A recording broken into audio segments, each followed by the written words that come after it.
There is nothing offensively that he can't do. Yeah, I'm Kevin Durant.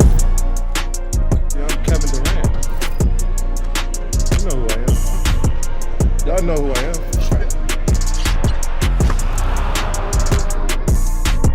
The biggest person that stops Kevin Durant is Kevin Durant.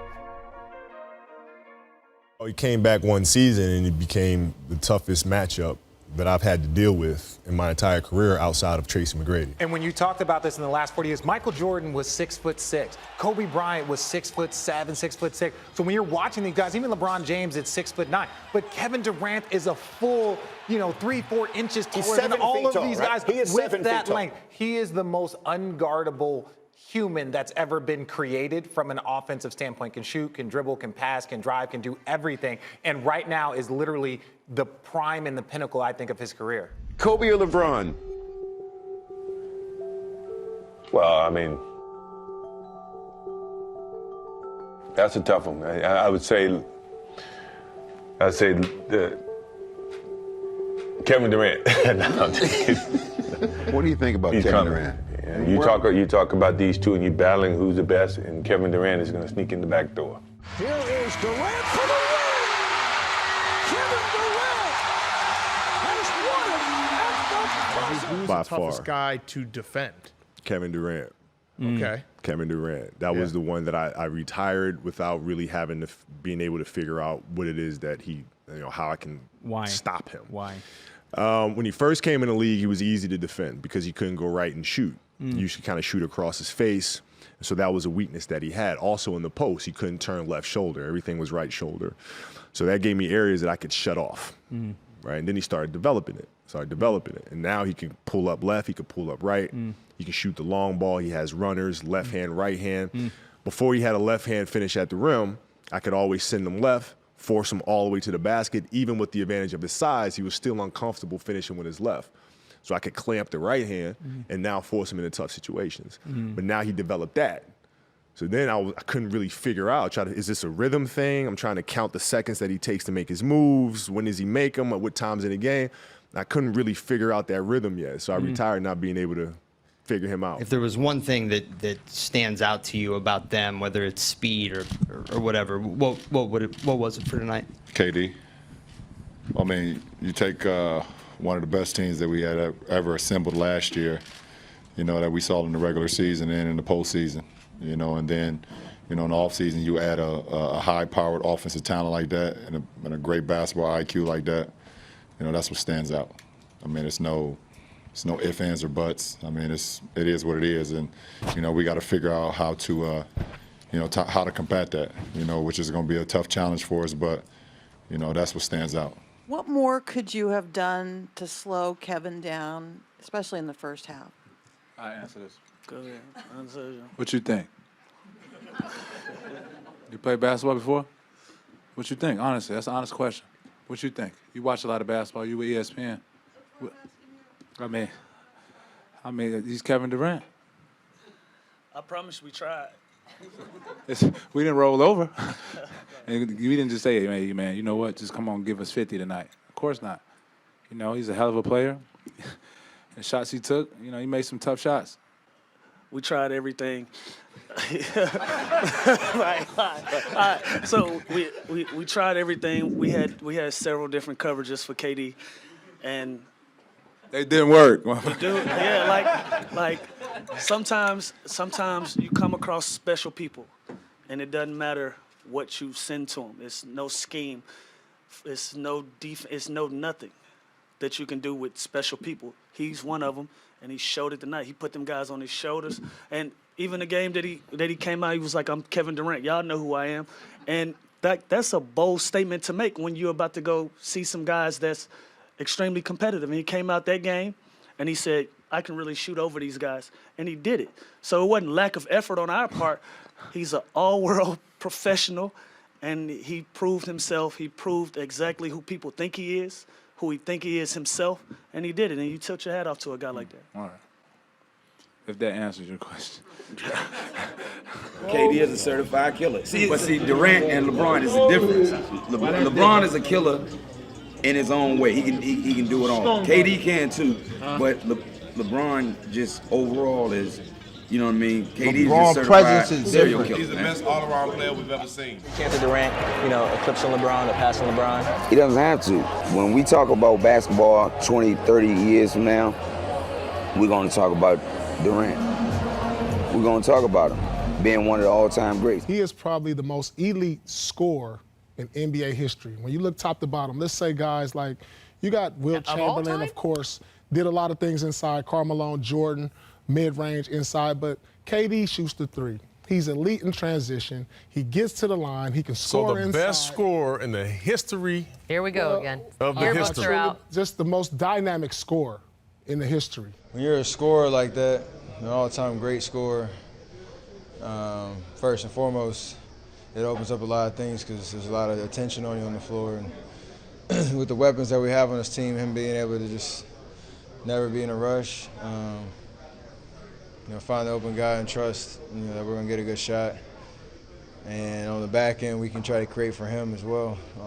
That chemistry, when we're all the way dialed in, it's hard to stop. So,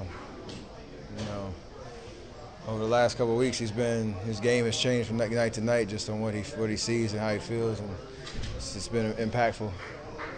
Is above and beyond a splash brother with his ability. I don't think me and Steph, we could practice as many jump shots as we want. We still can't rise up and shoot over any man on this earth. So I don't think we need to include him in the splash bros to validate his talent and his skill, because it's pretty obvious to the human eye how good of an athlete, great of an athlete he is. K, made a decision for himself, and you can't argue that.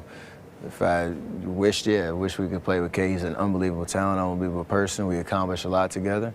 But things have changed a little bit. So we got the battle down the road. So it should be a fun, new experience on that front, too. The other quote that caught a lot of people's eyes is he said, the motion offense we run in Golden State, it only works to a certain point. He talked about it working for the first couple rounds of the playoffs, but not as much after that.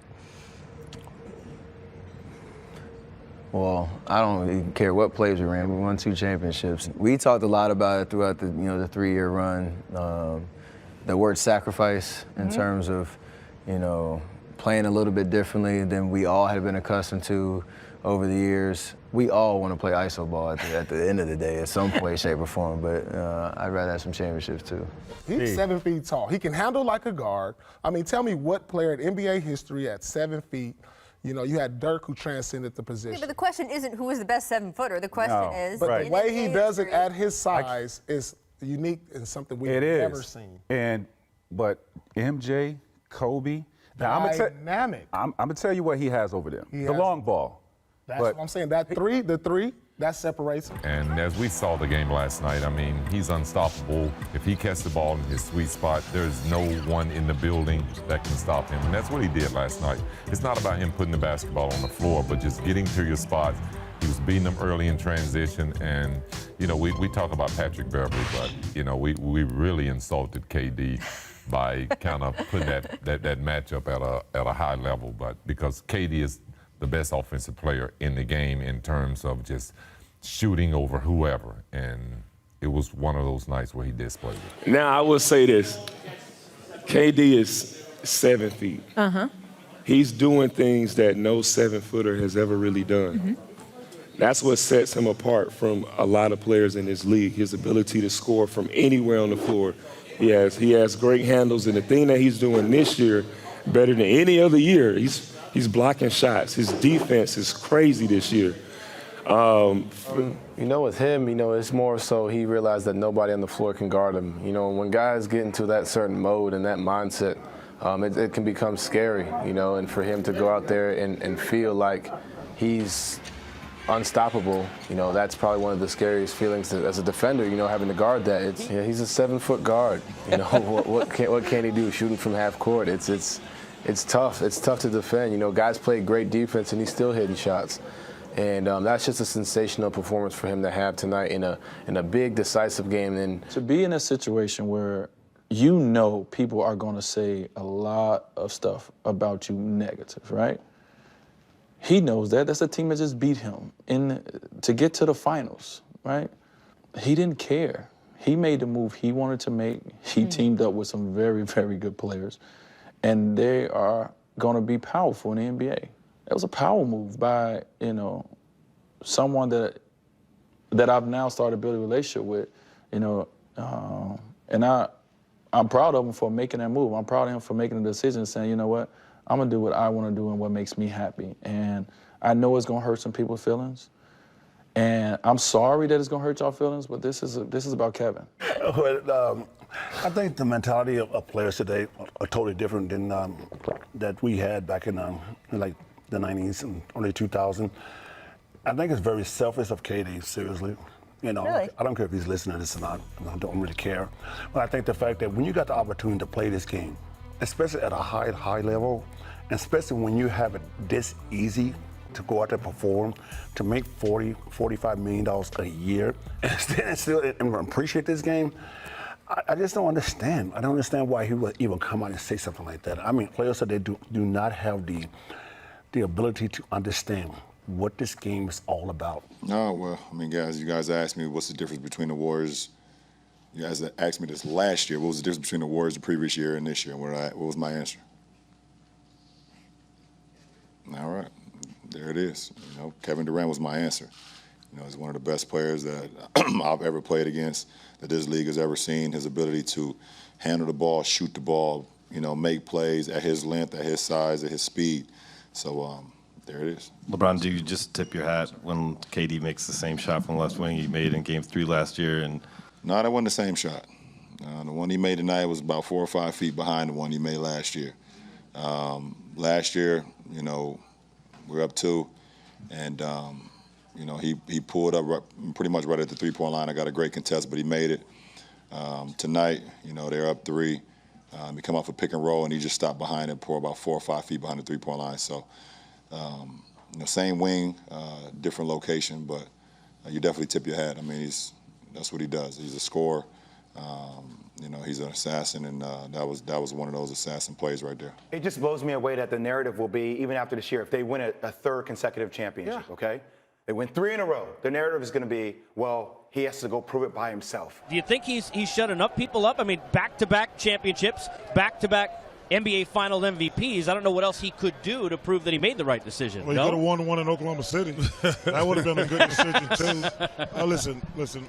One of the reasons old heads like myself got mad, when a guy is great, if Michael Jordan had a winning play with the Lakers or the Celtics, they would have been unbeatable. I personally want to beat those guys. So listen, he had the right to do it. We didn't like it. We're never going to like it because we knew it was going to ruin the competitive balance. He took that from about 38 feet out, and just to put a dagger, you know, in them like that was a huge shot. So I can't, I don't really know. Like, it was just high emotion. Some of those shots, I don't think anybody in the world can hit those but him. He was incredible. Durant, the handle, the crossover, the pull-up, shot's good.